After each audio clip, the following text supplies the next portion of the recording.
Hello and welcome to the Parliamentary Hustings hosted by Candofm. Let me introduce the candidates. We have Barry Morgan from Reform UK.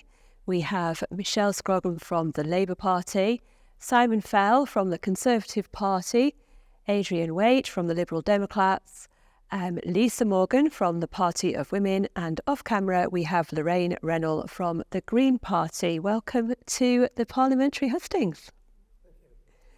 Now, let's start with the local economy and jobs.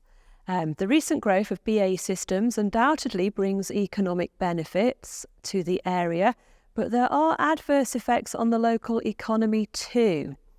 What specific plans do the parties have to stimulate sustainable economic growth and create living wage jobs in Barrow and Furness outside of the shipyard?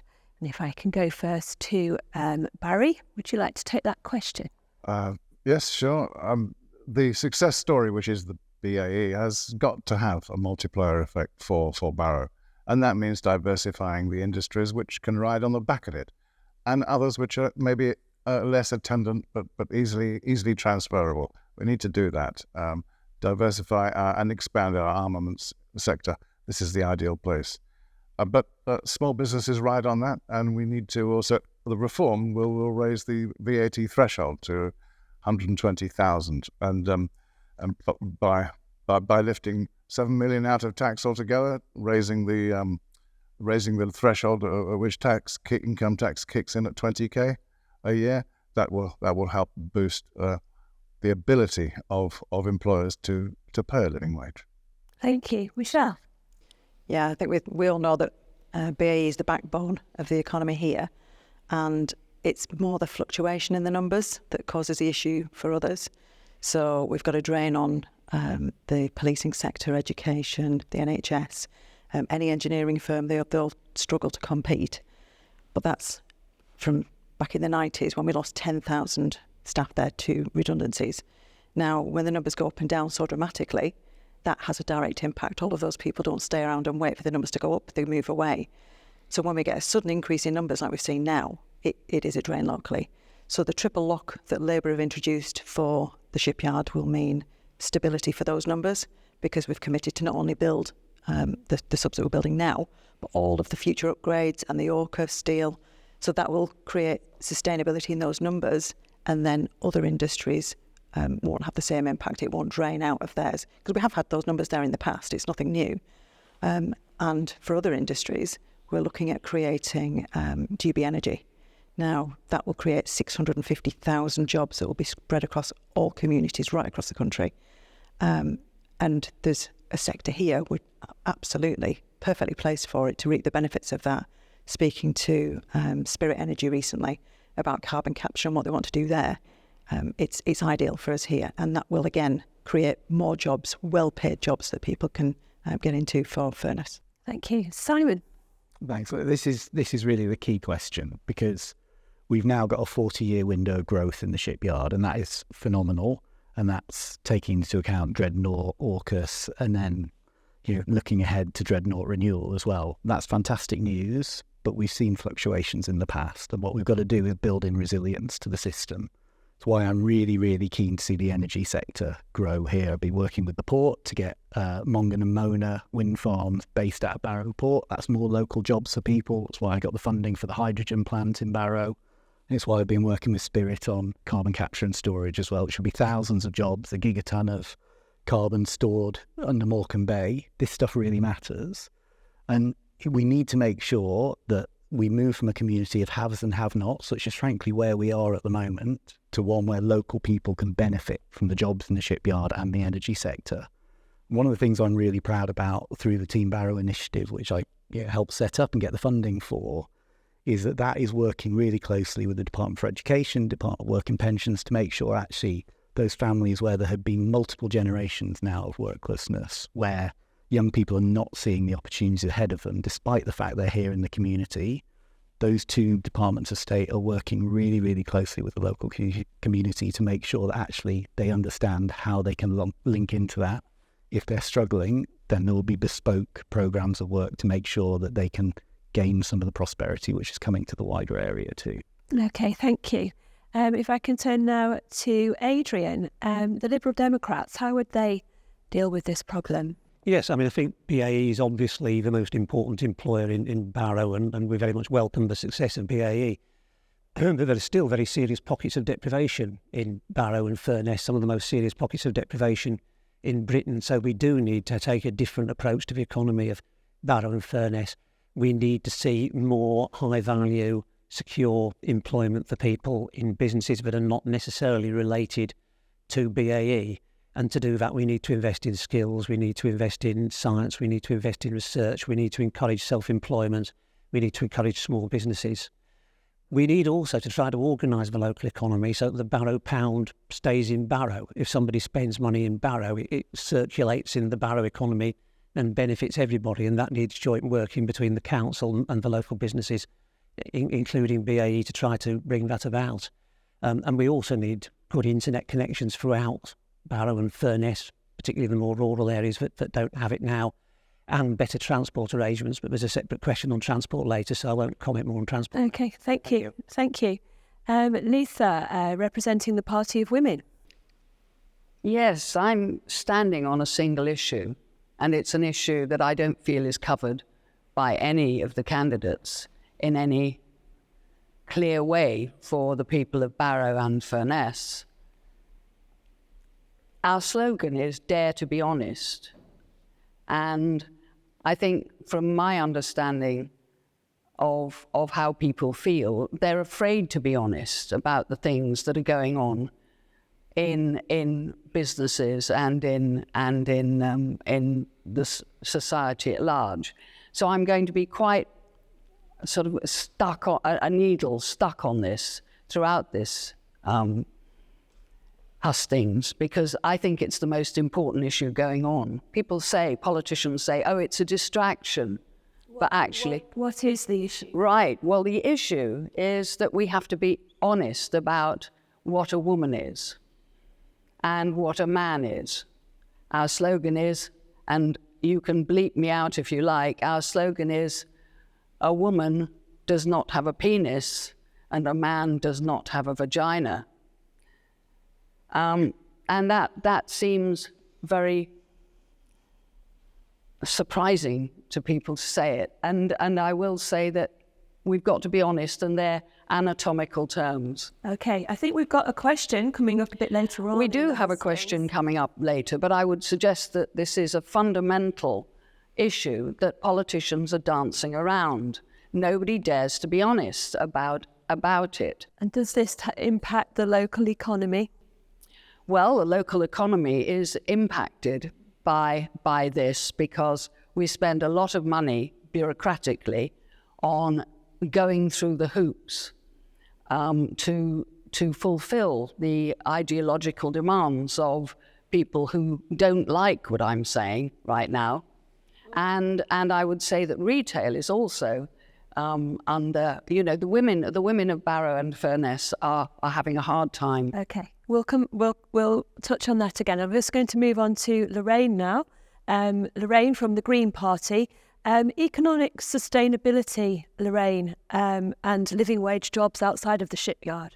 So obviously BAE is the heart of Barrow, but while it's wildly successful, there has been reported quite a skills drain towards the yard.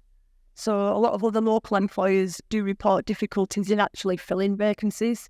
So our priority will be NHS recruitment, especially for clinicians, obviously doctors, nurses, dentists as well. We've got a huge shortage of those.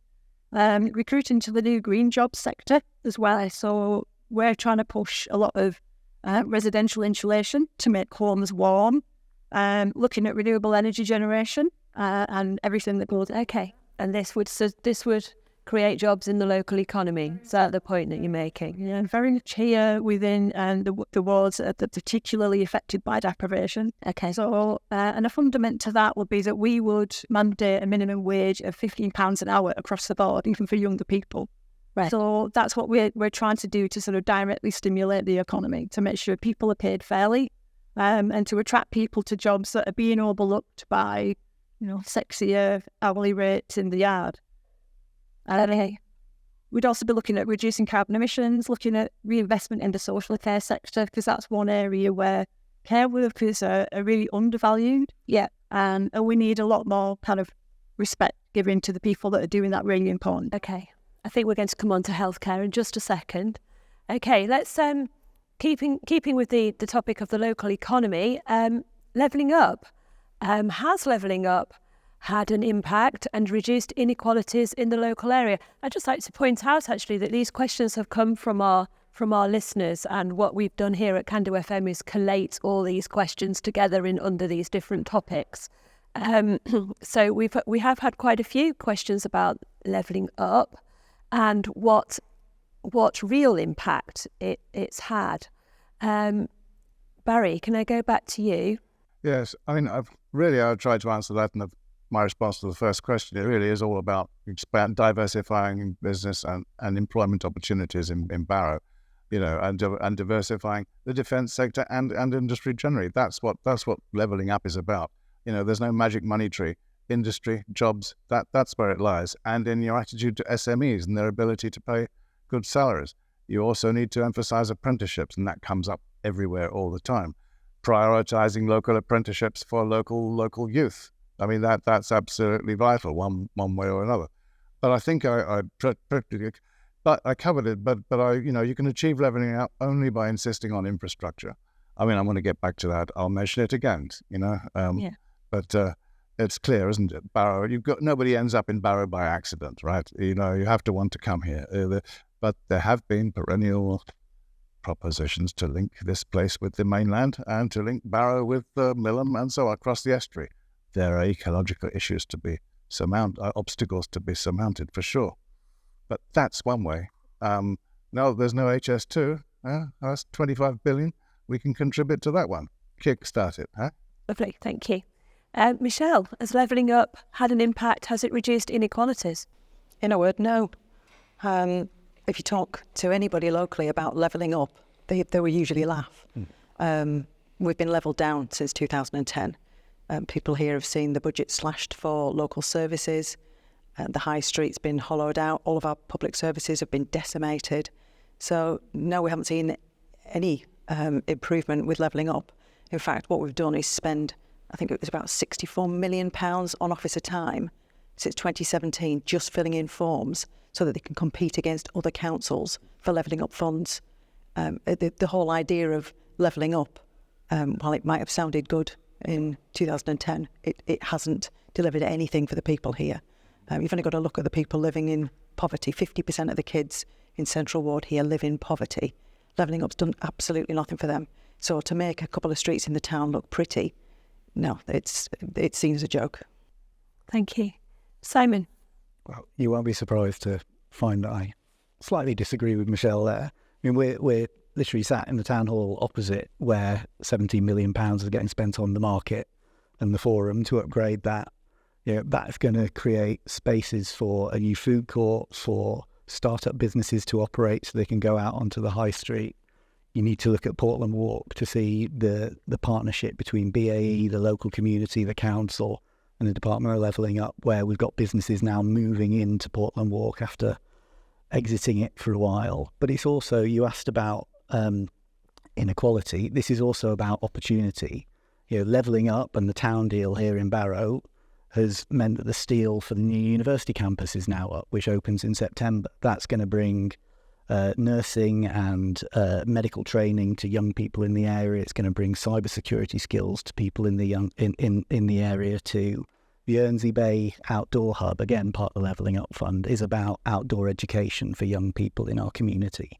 And we've also made changes in the government to the way that arts organisations are funded. So one of the reasons we've got a partnership with the Liverpool Philharmonic, who've been playing here in town, is because we changed the way they are funded to make them say to these organisations, it's all well and good that you're based in your city, because we want you out in the regions giving culture to people where they don't have to get on a train and travel for 2 hours to come and see you. We want you to come to them. And that's why we've got investment like that coming through. It's why places like Cook Studios have been saved. So we've been able to get a lifetime place for the Sankey Archive to be based, because we changed the funding formulas to support communities like this. This is access to arts and culture, which wasn't there before. Okay, thank you. Adrian? Yes. I mean, it's true, there is a £17.5 million scheme just over the road that Simon's described, but I think there's two great big buts that are attached to it. The first one is, as Michelle said, this money is being distributed not on the basis of need, but through a sort of beauty parade where local authorities have to put in bids and impress ministers and then get the money on the basis of that. So they've gone to the places with the best presentation, to put it politely, rather than necessarily the places of the greatest need. And some of the places that have got levelling up money, I really do question whether they should have been top of the list of priorities for places to get the levelling up money. So I think Barrow and Furness, £17.5 million sounds like a lot of money, but when you look at the extent of deprivation in the area and the long history behind that, it's not really such a lot. And I think the other big but is exactly the same time the government has been cutting funding for local authorities, and cutting funding for local authorities the greatest in the areas with the lowest incomes, such as the Barrow area. So what the government have effectively done to Barrow is stolen £1,000 and been given back 500 and asked Barrow to be grateful for it. And meanwhile, the pockets of deprivation that have been there for decades are still there, and levelling up hasn't addressed that problem. So £17.5 million scheme, I think, is very nice, but I think we ought to have a lot more here if we're going to address levelling up seriously, and there ought to be a different scheme, managed differently, focused on areas of greatest need. And I think Barrow Do we have a policy? Sorry? Do we have a suggestion, a policy as to how that might happen? You would have a scheme with with a sufficient budget to address the deprivation needs and economic development needs right across the country, allocated on the basis of need rather than on the basis of competitive bids. Thank you. Levelling up is a wonderful idea, but women's pay is nowhere near what it could be and should be in comparison to men's, and women's jobs are often constrained by childcare, constrained by just the salaries that are given for the times that they're able to work. And it's great that Barrow is being levelled up, but there are a lot of them are high profile projects. And meantime, there are women living on very, very low wages, low money. And some women do okay, but the burden of care falls upon women. And I think in Barrow, it's evident. They have to fit their work around elderly and elderly parents and children. I would say about culture as well, that what I'm talking about, which is the preferential treatment of the trans community, as it's called, but it's a diverse group with all sorts of different issues. The preference they get in arts in Barrow is quite clear. And again, women's... Is it really a preference, or is it just perhaps people from the LGBTQ community might feel themselves to be creative in that way, or more willing to engage in those activities? Is it a preference? I think it's about where money goes, not whether they're willing to engage. I think the offer is quite broad, isn't it? Anybody can get involved if they want to. The offer is quite broad, but if you read the the application forms for funding, people are jumping through false hoops to comply with these sort of non-laws, but these expectations as people putting on performances. So, and so I'm talking about trying to make the application progress inclusive, I think. The application process favours inclusion and doesn't and will. I mean, I don't want to get into all the details of this, but I would say that as far as I can see, women themselves don't get a fair crack of the whip, particularly women who are... I'm going to have to move on to Lorraine.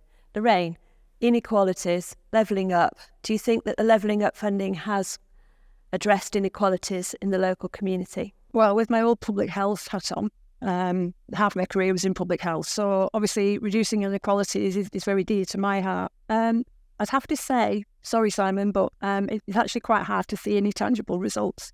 You know, with £16 million going in, it's our public money. And it's very valid that the market gets redeveloped, but I know stallholders are getting fobbed off, they're getting delayed. You know, even that as a project seems to be falling behind. And obviously, you know, it's a critical time politically for that to happen. I know the transport was part of that. It still seems to be a very messy area without a lot of results. So I'd be intrigued just to sort of see when we're getting indicators of progress on that. I'm delighted that Signal Films have got funding. Obviously, they're very skilled at applying for grants and it's brilliant for them. But I'd like to see a little bit more diversity of, you know, sharing out that cultural pot. Barrow has a great history of culture, music, film, you know, all kinds of different creative arts. And we are, you know, we are the next Manchester. We need that revival. So, you know, I'd like to see that, but I'm not quite seeing the green shoots coming through just yet, unfortunately. Thank you very much. We're going to move on to healthcare now. Now, this is a hot topic, of course, in the election. And so with lengthy waiting lists for NHS dentist and orthodontic treatment, particularly in this area, as people face a daily battle to get doctor's appointments, as many as our elderly residents face anxiety over whether they can afford social care. How will the parties address the challenges facing the local healthcare system? Barry. Well, these challenges are best met at the national level. That's quite clear. I mean, there are pockets of influence where local authorities can make a difference, but an MP's job is to try to make a difference at the national level, and it filters down in that way. Frankly, well, our position is that we're going to end NHS waiting lists within 2 years, and the way we intend to do that is to give tax relief to people who want to go private, so to get a better service. Leaving essentially a better service for those who cannot, who rely on the NHS. So it's relieving the NHS to that extent. You've got to bring in our private health providers, both at home and overseas, in order to plug the gaps. That can be done immediately, and organise our. We have a multiplicity of care providers here who can step in, like Nuffield, like Marie Curie, to ease the burden. That's actually important, but. I figure that one of the surest ways to get things moving again is to reduce the tax burden, a zero basic rate tax for 3 years for frontline staff, doctors, nurses, ancillaries, to incentivize them to come back if they've left, you know, and to stay if they're thinking of going, you know, and cut the waste in the NHS and the Ministry of Health. I mean, it's not the only ministry which deserves the axe, but it's certainly up there with the best of them. Okay. And then training caps, you know, that's very important, because more UK medical students need to be accepted at our universities, not just UK nurses, but doctors, but nurses, all the ancillary staff. We need to train up our own people, and it can't be done overnight, but we can start. Okay, thank you. Michelle? I mean, Labour created the NHS. It's one of our proudest achievements.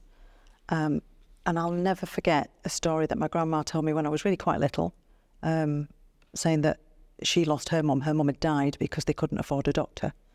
And that's an absolutely horrifying thought.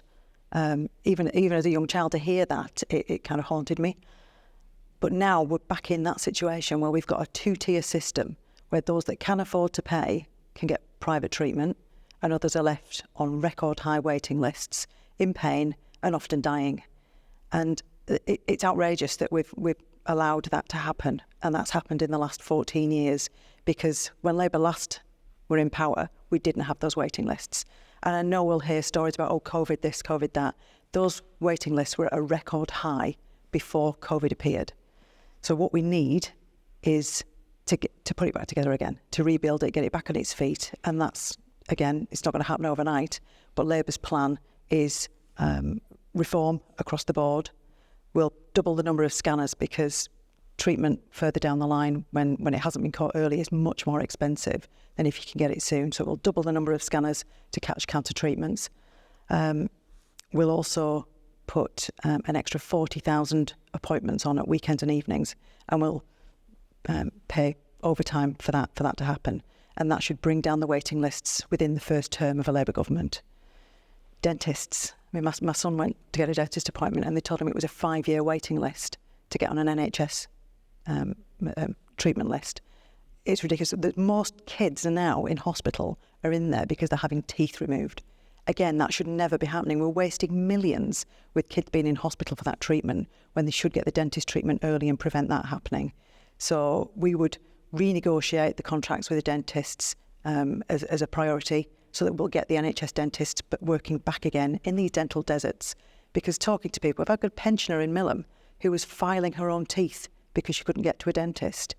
It's shocking. You know, I never thought we'd get to this stage, but clearly we have. Can I push you on social care? Yep. I mean, a lot of the the problems perhaps to do with the waiting list is that there are people in hospital who don't need to be in hospital, they need to be at home, but there's no social care for them when they come out of hospital, or if there is, they're reluctant to pay for it. Yeah, that's my sister's job is actually working in the hospital. She works part for the council and part for the hospital. Her job is to find care packages for people to come out of hospital, and there are no care workers. So to deliver that is a really difficult task. And again, we're paying an absolute fortune just having people in hospital beds when they could be at home. If they'd got treatment early, if we caught things, they wouldn't need to be in hospital in the first place in many cases. So we need that care in the sector. We've got no social workers, no care staff, and we're paying agency workers to come up from Birmingham on ridiculously high wages just to cover what we don't have here. So we would renegotiate those contracts and make sure that we could put people back into the care system and stop treating them as if they're second-rate citizens. It's a really tough job, caring for somebody. It deserves the dignity that comes with doing that role. So we would overhaul that system as well. And when it comes to care homes, the number of people that don't get to see their families, the families going to nursing homes, they could be miles away. When you're in your 80s and your partner's been put in a nursing home that's 90 miles away, that should never happen. So we will make sure that everybody has a legal right to be able to see their families if they're going to a care home. Thank you. Simon? Thanks. You're right to point at social care. So social care is the single biggest problem facing the NHS at the moment. If you look at Furness General, for instance, it's got between about 120 and 140 beds blocked at any one time. And when people say they can't access their GP, it's not because their GPs aren't working, because their GPs are playing golf. That is just a myth.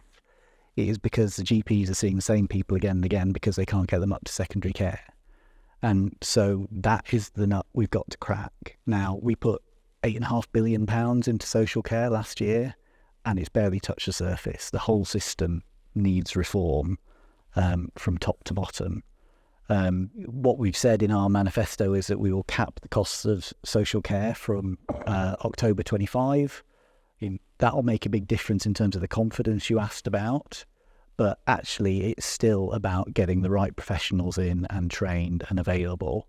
I've been doing some work locally over the last couple of years. We found 2 local care providers who did have capacity, and we've been working with the hospital to make sure that they can get those packages out to the community to ease some of those pressures. But it's not enough. There needs to be a lot more. The single biggest change, I think, which was announced pre-election, quite some time before the election, that will make a big difference in the NHS full stop, is about having a staff plan for the NHS. It beggars belief we haven't had one ever in the NHS, but for the first time we went to the NHS chief executive and said, tell us what you need. Tell us what the NHS needs right now, what it needs in 5 years' time, in 10 years' time, across all parts of it. And that means we can then send the signals down to colleges, to universities, to schools to make sure that we're training enough people to go through the system so we don't have the challenges we do now where we're relying on... I have to push this one on you and say, if that is the solution, why has it taken 14 years to come to it? It is a fair challenge, an absolutely fair challenge. And thankfully I wasn't health secretary at the time. But that's where we are. We asked them to write that plan for us and we accepted it word for word. And I think that's the right thing to do. It's what Jeremy Hunt, when he was the chair of the Health Select Committee, was asking for when he became Chancellor. He funded it and got it done. And then just locally, GPs and and dentists. So I've been working with local dentists. We had the health minister up, working with the ICB and a couple of local providers. I mean, again, not enough care available, but we've managed to free up a few more appointments. We've got 4 new dentists in the area operating, but it's barely touching the sides, and that's why reforming the dental contract was so important. And we said we will go further and reform it again, because at the moment people aren't incentivised to come to places where there is poor dental care. That's changed in the new contract. We need to change it further. Okay, thank you. Adrian? Yeah, I mean, I think previous speakers have outlined a lot of the problems that the NHS has got, and I think listeners will know from their own experience a lot of the problems that the NHS has got. I mean, I disagree a little bit. Well, I won't disagree with Michelle when she says that Nye Bevan was the health minister who founded the NHS. That is absolutely true, but I will disagree that it was solely a Labour project. William Beveridge, who was a Liberal, wrote the report that Nye Bevan used as his plan to introduce the NHS. And when I was younger, all the three parties supported the NHS, if I recall rightly. I think it's only been in recent years that we've had this attitude from government that you can cut back on money in the NHS and still expect a good service. And you need to pay for something if you want the good service to continue. Now, when I was a carer, one thing that really struck me on the occasions when we use services from the NHS and social care is it's not very joined up. Everybody who's involved is a very good professional who is very caring, but they are very focused on just the particular sort of condition that the person's got, and different medical people will focus on different conditions. They're not joined up with social care people, the social worker, the social care company. They're not people who've got these sort of health issues and social care issues have got a whole range of issues. They have housing issues and so on as well. And all these different agencies aren't at all joined up. Now, I think if we joined them up a lot better, that would provide a far better service for people, particularly people with multiple needs, and most people with serious needs have got multiple needs from different services. And it might also become a little bit more efficient if we did that as well, which would benefit everybody. Other speakers absolutely right to say social care is critical to this, because one of the problems, as Simon said, that hospitals have got is they can't discharge people because they can't go into the community until the social care packages are in place. And the main reason for that, in my experience, is because there aren't enough social care staff. So you've got the social workers agreeing what the package should be, the hospital ready to discharge the patient, and then you've got to wait while the social care providers manage to get enough staff together to be able to support that person. So we need to put more resources into social care, which would then free up resources in the health service. Also, I'd like to mention unpaid carers. There are large numbers of people who are unpaid carers, and we said earlier on, mainly women. They are mainly women. There are some men who are unpaid carers, as well as I was at one time, and they are providing many hours of support to their loved ones for no pay at all, and with quite often inadequate support from the social care services, and it's taking a toll on them in terms of their physical health, their mental health, and financially. And I say I was a carer in a lot of ways. I was lucky in being able to manage those problems better than most people. A lot of people who are unpaid carers have far, far worse problems and have quite serious problems themselves trying to look after loved ones. We need to value unpaid carers far more than we currently do. We need to sort out the dreadful mess around carers' allowances. Perhaps you need to pay for care rather than have unpaid care. Well, yes, we do have paid carers. I wouldn't have expected to have been paid to care for my wife as a wage, and I was able to earn money at the same time as I was doing it. I don't want to go into my private details too much.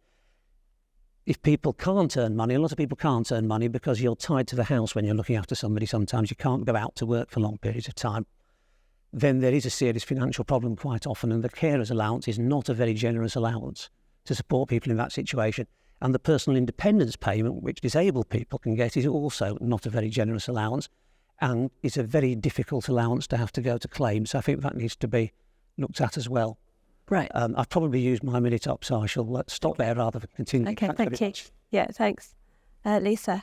Yeah, well, I think Adrian had, very good points about the problems of care.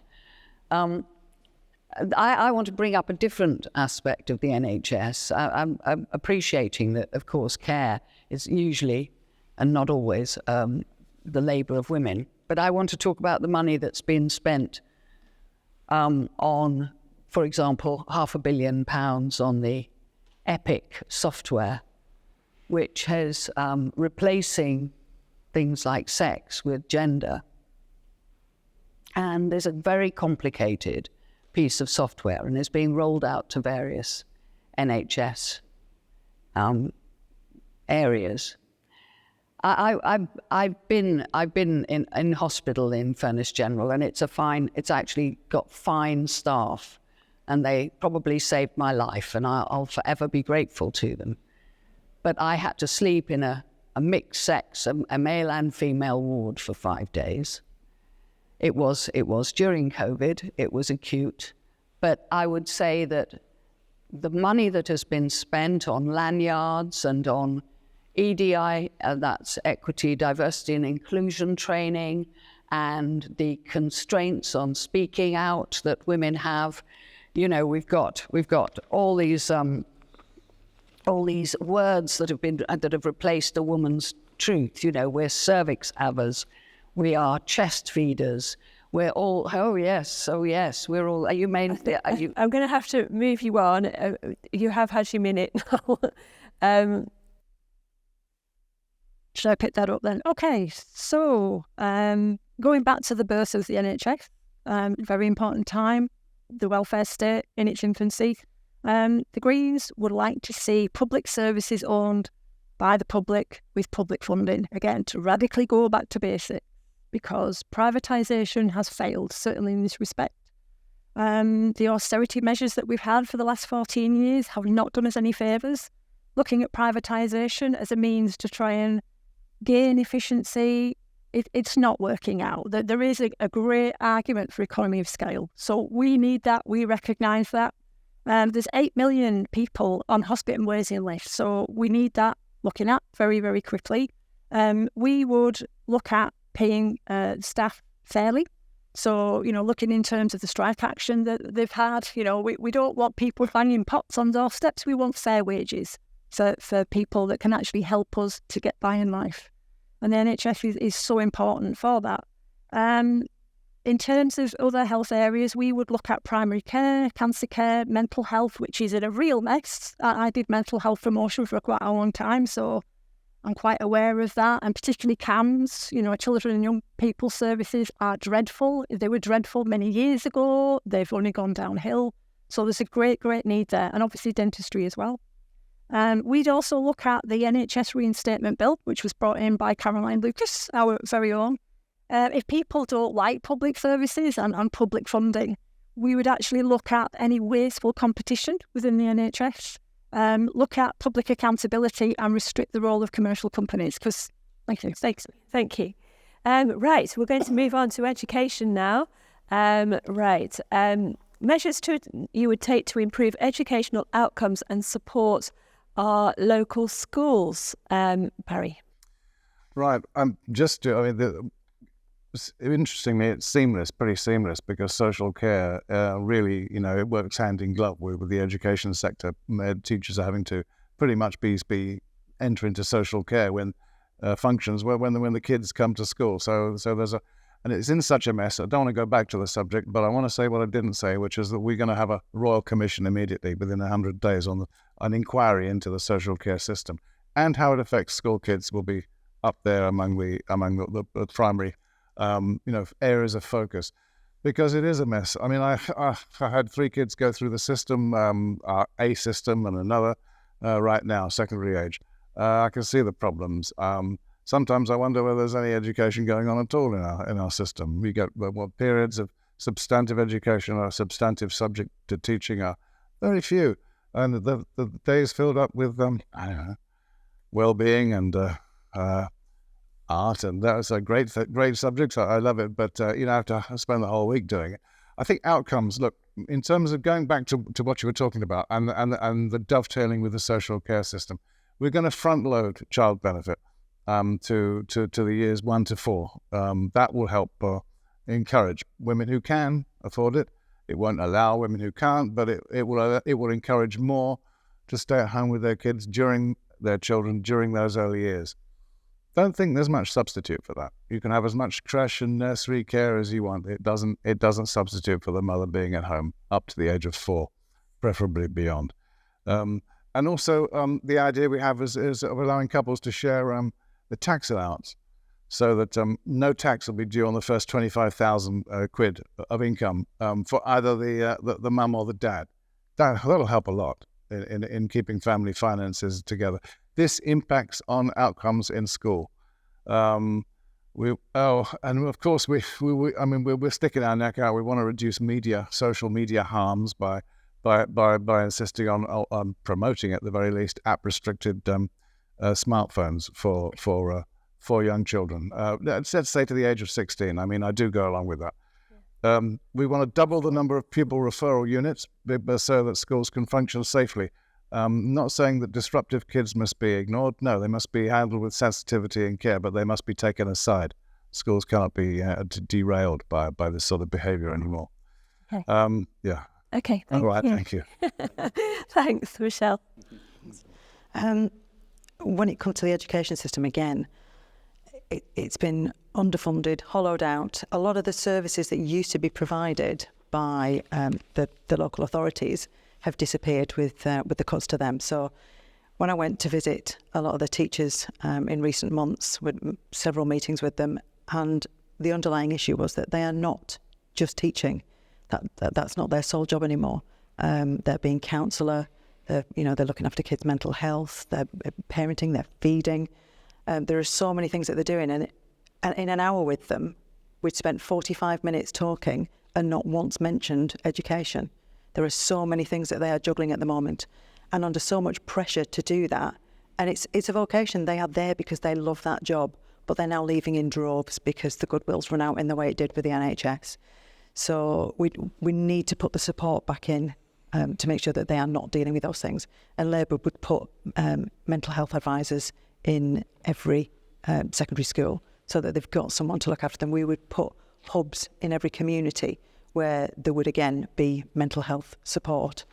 There's reasons for when you talk about children in school and misbehaviour. There's usually a background to what's going on there, and if we can support them, then that wouldn't happen. It should be a case of remove that child from the classroom because it's disruptive. We should be supporting them so that that we don't get those disruptions in the first place. A Labour government would review the whole curriculum as an urgency. At the moment, the way that we're teaching it isn't including a lot of the arts that you're talking about, which are extremely important. Not every child excels in academia, but there are arts and culture and other pieces that need to slot in to have a full and rounded education for those children. We'd also put 6.5 extra teachers into schools to make sure that we can support skills such as maths, because at the moment we've had an exodus of people from those particular, what's the word I'm looking for? Curriculum areas. There we go, thank you. So we feel it's important to delve into that and make sure that we can provide the education for all of the children within there. And we are teaching rather than just propping up the schools. Thank you. Simon? Yeah. It's worth just looking at the context of this. So and this is all absolutely testament to the fantastic teachers we've got. We're now we now have the best readers in the school. Let me try that again. We now have the best readers in the world in our schools. We are now the 11th for maths in the world, and 90% of our schools are rated good or outstanding, up from 70-odd% in 2010. That is all their hard work, and that's against the backdrop of challenges that Michelle absolutely spelled out correctly. When I go into schools in some of the most deprived wards in our community, it is really staggering to hear what the teachers are doing that isn't education. When you have classes where sometimes up to 40% of the pupils aren't attending school at the moment, that's why we changed the rules on that, because it is impossible to teach them. And for some of these children, school is such a vital touch point for them, because it is the only time when an adult who isn't their parents have an eye on them to make sure they're clean, they're being fed, they're well, they're not being abused in some way. And that's why school is so important. But that doesn't mean teachers should be social workers.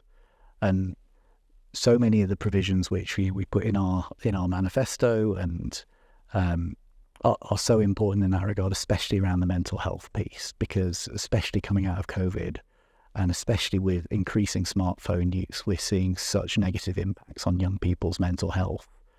One of the things we put in our manifesto that I think is really important is an expansion of the Family Hubs programme. This is about enabling parents to do some of that work, most of that work for themselves, and giving them the skills to parent, which sadly isn't passed down as much anymore.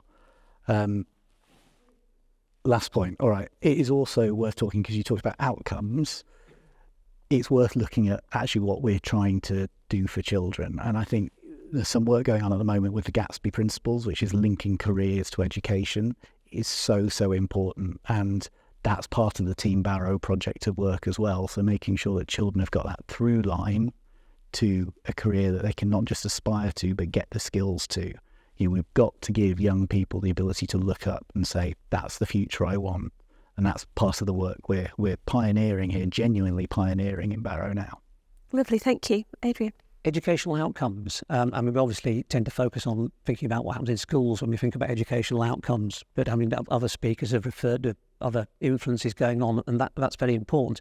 You're not going to get good educational outcomes if the children who are coming into school are badly housed, living in houses that are deprived financially or troubled in any other sort of way. So all these things are joined up, and one part of dealing with educational outcomes is to deal with social deprivation and poor housing and all those sort of social issues we've got as well. We've talked about it under other headings. One problem that we have, I think, in education in England is very top-down in the way that it's managed. You have a national curriculum that's very rigid. You have an Ofsted inspection system that is very rigid and that we would change. And I think that stifles all initiative in schools when all they're doing is just delivering what is dictated to them from the centre. And I'd like to see far more scope for initiative and decision-making in schools by teachers and by others as to what they teach and how they teach it and how they manage the school than we currently have in the current system. Funding, as with a lot of things, is a problem. We hear reports about poorly maintained school buildings. We hear reports about councils overspending on special educational needs budgets because they haven't got enough to do with children who've got special educational needs. Some of whom are children who are extremely intelligent. They're not all children with what you might call problems. So we need to look at funding for schools as well. And we need to look at engagement with parents as well also, and the Liberal Democrats would introduce a new parental engagement strategy to engage parents more in what goes on in schools. Thank you.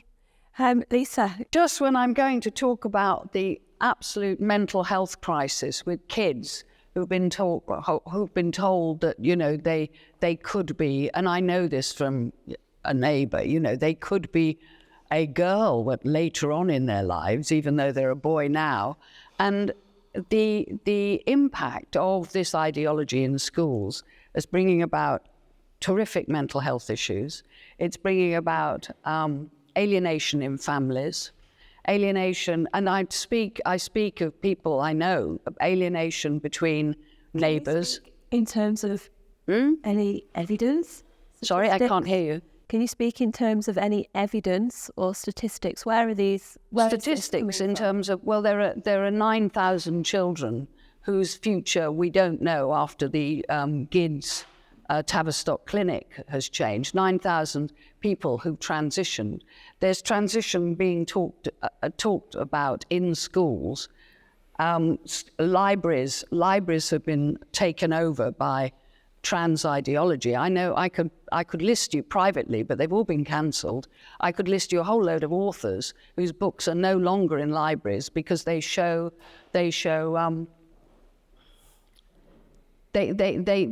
promote trans ideology. We've got social contagion so kids learn from other kids. We've got the internet, which is teaching, which is teaching kids. Kids in schools can, at the age of 7 to 9, see their first porn. Are we surprised at all? Right. I don't think they get shown that in schools, do they? It doesn't part get of the shown school at in schools, curriculum. but there's Yeah. nothing being done. There is nothing being done to halt this complete confusion within children, and that confusion is really damaging. Okay, thank you. Lorraine? Okay, so as a few people have alluded to already, obviously education links with other areas of inequalities. So again, the Greens would kind of look to try and tackle inequalities broadly, but specifically with education, and as we've seen particularly in the cost of living crisis, food is really important. If kids are going to school with empty stomachs, they're not going to be able to focus. And that's why there's so many breakfast clubs popping up in deprived areas, particular schools. And a lot of the teachers support this out of their own money. It's actually funded by themselves. So we would look to fund support for a free school meal, which is, at least they have that bedrock every day without having to find that, without a family having to... all children? Primary school? For all children. And we would also look at SEN, special educational needs as well. Because again, as I mentioned with CAMS, where there are particular needs, there is more diagnosis of neurodivergence, for instance, that needs picking up. We've got other areas where that would need the expertise bringing into schools. As far as higher education goes, we'd look at restoring grants and ending tuition fees. But going back to schools, we would want to take the pressure off teachers and actually abolish Ofsted. Thank you. We're down into our last 10 minutes of our hour now. So I think we did say that we were going to ask the parties to just do a 2-minute presentation about their views. So I'm going to start with you, Barry. We're down to about 9 minutes left now, so if you could keep it under the 2 minutes, that would be great. So Reform UK, in summary. In summary, what happens nationally has resonance locally and vice versa. It's difficult to put your finger on it, but I'm find myself in agreement with so very much of what I've said, including Lisa here. But then you'll all disagree on many other aspects. First 100 days, we need to suspend the Equalities Act. We need to get rid of all this diversity, inclusion, and equity nonsense. We need to expunge all this environmental and social governance standards from corporate life and free up business. That's so important. I want to talk about this constituency. Well, it's a new constituency, isn't it? It's a brand new dawn. You've got the whole territory up north now, everything from Scarfell Pike to the south, Millham included, and a whole new group of communities. Incidentally, this isn't all about Barrow. You can talk about Bootle and Millham, but I'm proposing a task force to sort out the many faceted problems that Millham faces. And it's housing, and it's environment, and it's old people, it's social care, it's the elderly being kicked, 30 miles away to Whitehaven, Workington. There's a whole host of issues, and they're taking it upon themselves to change it. And we need to back civil society groups like that, like the Millham Action Group, 2 for 1. I wish other action groups will pop up in other places with the same level of dedication and flair, frankly. We know the rush for houses and homes in Barrow is acute, and it'll get worse. We need a strong hand to coordinate, solutions and avoid local families getting left behind. And that means holding authorities' feet to the fire, measures to keep the streets safe. We know what's happening in the inner city here. We know how sticking HMOs full of asylum seekers and sink estate rejects from other cities and so on. It's crippling social cohesion in the centre of town. And it's rippling out into the lower wards, and that must be stopped. Okay, thank you. Michelle? I think we've seen 14 years of Tory chaos and the whole country being let down.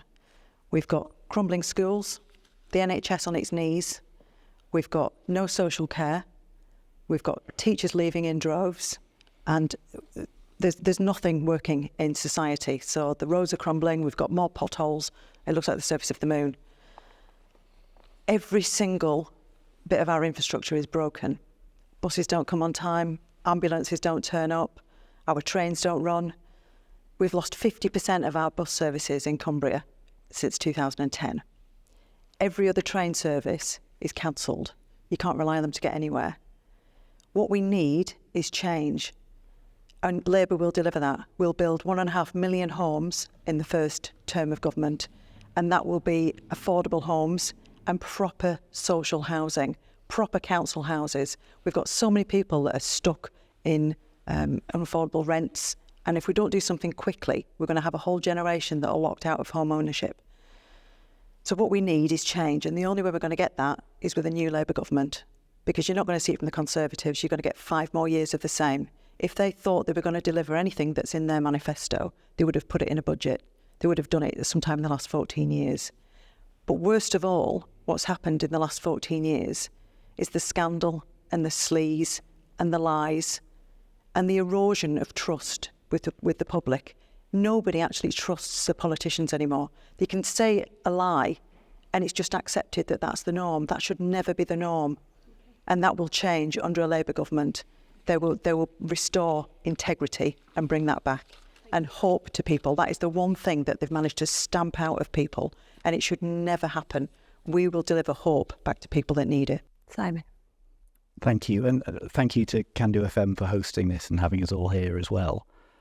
Look, it's been an absolute honour to have been your MP for the last 4.5 years, and I've worked my socks off over that period, and it's been a difficult period. I wasn't expecting to have a global pandemic in the middle of it, but yet despite that, I've managed to secure over £370 million of investment for this area that is changing the place bit by bit, whether it's a university campus being built, whether it's the funding for the Grisbeck bypass, whether it's the market and the high street starting to get renewal, whether it's the £220 million for Team Barrow, which is about this community's future, unlocking 800 homes, affordable homes for people trying to get on the housing ladder, for apprentices, for young families, whether it's the Crossamore roundabout, which unlocks 1,000 homes up there, whether it's the security in the shipyard, which the government has driven through with the main gate vote on Wrennall by creating the AUKUS Pact, which was the next 40 years of work.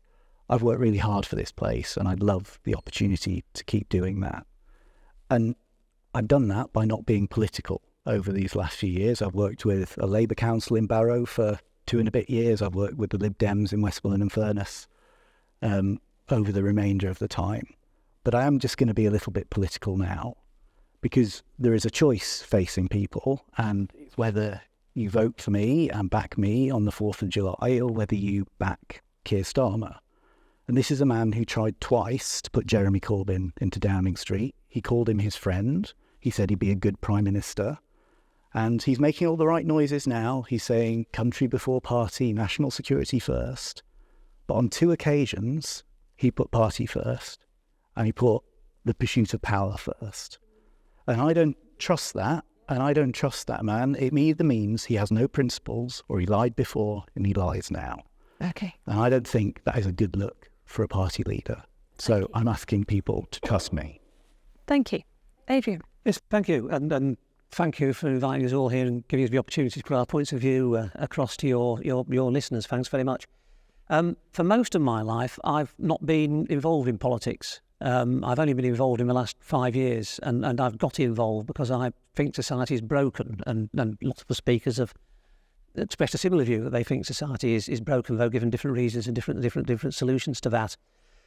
We've talked about the cost of living crisis, we've talked about the economy, we've talked about deprivation, we've talked about health and social care quite a bit in the earlier questions. They're extremely important issues, but I won't say a great deal about them again in the summary. I'll just be repeating what I said earlier on. A couple of issues we didn't cover, which I think are very important, I'd like to mention now. Housing, very important problem. We've got a shortage of housing in this country. Lots of people who want to buy houses can't afford to buy. Even worse, lots of people who want to rent houses can't afford to rent, and a lot end up at homeless or in inappropriate accommodation that's substandard or not big enough for them, or living with relatives, or overcrowded, or whatever it is. And to cut straight through all the various things people talk about with housing, the main reason why that has happened is because we haven't built enough homes in total since the 1980s. And the main reason we haven't built enough homes in total is because we haven't built enough affordable housing, or social housing, or council housing, whatever you want to call it. And what we need to do now, if we're going to solve the housing crisis, is start to do that. I think all the parties are beginning to realise that, but I was on the Lib Dems working group that looked at housing policy. We came up with a policy of 150,000 social homes a year, which I think is more than any other party has come up with. That would be a priority. Second big point, environment. If we don't sort out, I'll be very quick, if we don't sort out global warming, all these other problems will be irrelevant, arguing about houses and buses, because if the world disappears, we haven't got anything there. Roanhead, very important to lots of people around here. I'm against the Roanhead planning applications because I think they're a threat to the environment, a threat to the wildlife there. Sewage going into rivers, I think that should be stopped. Finally, most important thing, I think we need an MP who will listen to people and try to solve their problems. I think politicians don't do enough listening. I think they ought to do more listening. If I became the MP, that's the main thing I would try to do. And we need change. Thank you. Thank you. Lisa? I'm going to take my moment because I know that there are people in Barrow and Millham and in Ulverston who agree with me. And what does the Party of Women stand for? We dare to be honest. And our manifesto is simple. Women don't have a penis. The fundamentals of running a country, and I've not really talked about this, but they include education, health, crime, the economy, and they clearly affect men and women differently. Thus, if there's any party that can't confirm what a woman is, as far as I'm concerned and the party's concerned, their manifesto is meaningless. A vote for a party of women is a vote for women's sex-based rights, the protection of children. And I have to say that there is a huge medical and social scandal going on that's going to put the post office and the infected blood scandal in the pale. Freedom of speech, even to talk about the issues that I'm doing today, women and children's rights. The campaign slogan is Dare to be Honest. I haven't used a minute up yet. The sex equality does not mean that men and women are the same. Men are male, women are female. We're equal but different. 99% of sex offenders are male. 80% of their victims are female. It harms all children to pretend or teach that anyone might really be the opposite sex. And I will stop there, but I do feel that this is a huge issue that politicians of every party and every persuasion really need to look into seriously. And thank you very much. Thank you, Lisa. Lorraine, last but not least, eh? Right, okay. So, for people that are unfamiliar with the Greens, our core principle is that we are for people and planet over profit. It's a radical thought for some people, but we actually advocate a fair society where everybody can thrive and ensure that all individuals have access to the basic needs such as healthcare, housing, education, employment, enough food to eat, all the things we've been talking about today. It also means we take environmental protection and sustainability very seriously.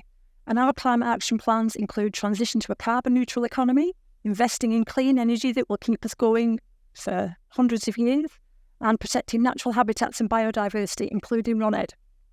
So we oppose of the greed from the private sector and the 1% super rich, which we intend to tax for wealth purposes, and they've destroyed the core services that we depend on every day. Unlike a lot of candidates here, I am actually Barrovian. I know from personal experience what it's like for your family to not have enough money to survive sometimes, let alone live well. And for those bad times to return decades later and see daily life, morale, mental health of our country crash into the gutter, it genuinely causes me anger how the government have failed us. So we also need to act meaningfully on climate crisis now. No delays or gaslighting. If you want a real ordinary Barrovian who's personally aware of the big issues that we all face and a solid record of making changes for the better for a more hopeful future, vote Green. Thank you very much. Well, thank you everybody for coming this afternoon. It's been great to hear all your different points of view.